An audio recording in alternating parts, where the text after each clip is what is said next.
Welcome to 3 minutes revision series. और यहाँ बात करेंगे हम अमेलगमेशन की पार्ट 1। तो अमेलगमेशन ऑफ कंपनीज, जहाँ पर एक्विजिशंस, मर्जर्स, एब्जॉर्प्शंस, टेक ओवर, सारी चीज़ें कवर होती हैं इस अमेलगमेशन के अंदर।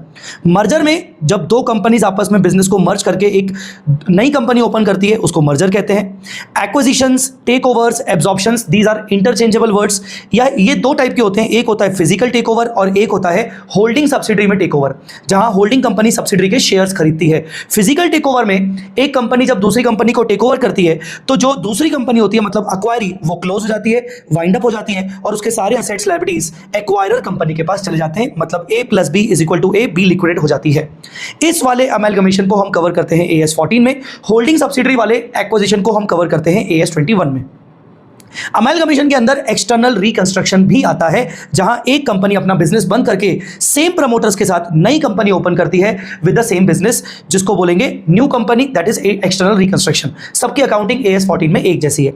अब अमेलगमेशन में ओवरऑल चाहे एक्विजिशन हो, चाहे एक्सटर्नल रिकंस्ट्रक्शन हो, चाहे टेक ओवर हो, एब्जॉर्प्शन हो, यहां दो पार्टीज होती हैं। एक होता है ट्रांसफरर, एक होता है ट्रांसफरी। ट्रांसफरी जो अपना बिजनेस सेल कर रहा है और ट्रांसफरी जो बिजनेस को परचेज कर रहा है।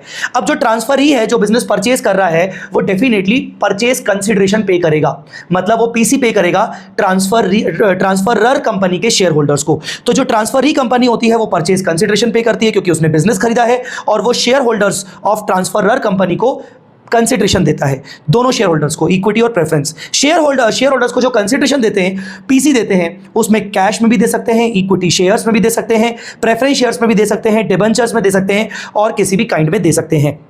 जो पीसी दिया जाता है, हमेशा जो भी पीसी दिया जाता है वो पीसी हमेशा फेयर वैल्यू के बेसिस पर निकाला जाता है। The most important thing you need to understand is PC is always based on fair value. किसी भी तरीके से आपको पीसी निकालते वक्त फेयर वैल्यूज का ध्यान रखना है।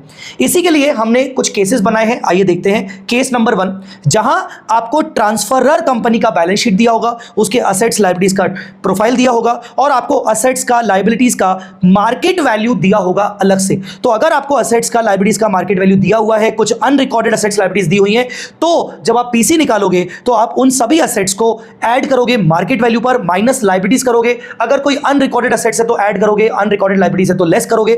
पर आपने जो ये पीसी निकाला, आपने किस बेसिस पे निकाला? नेट असेट बेसिस पे, क्योंकि यहां पर असेट्स लायबिलिटीज की मार्केट वैल्यूज दी हुई थी। तो जब असेट्स लायबिलिटीज की मार्केट वैल्यू दी होती है तो आप पीसी को नेट असेट बेसिस पे निकालते हो, कंसीडरिंग देयर मार्केट वैल्यू। ठीक है, तो ये था हमारा part 1 of the revision for amalgamation in the 3 minute revision series. I hope आपको अच्छा लगा होगा और मैं जल्दी लाऊंगा पार्ट 2 ऑफ अमेलगमेशन रिवीजन इसी तरीके से। तो वीडियो को लाइक करना मत भूलना।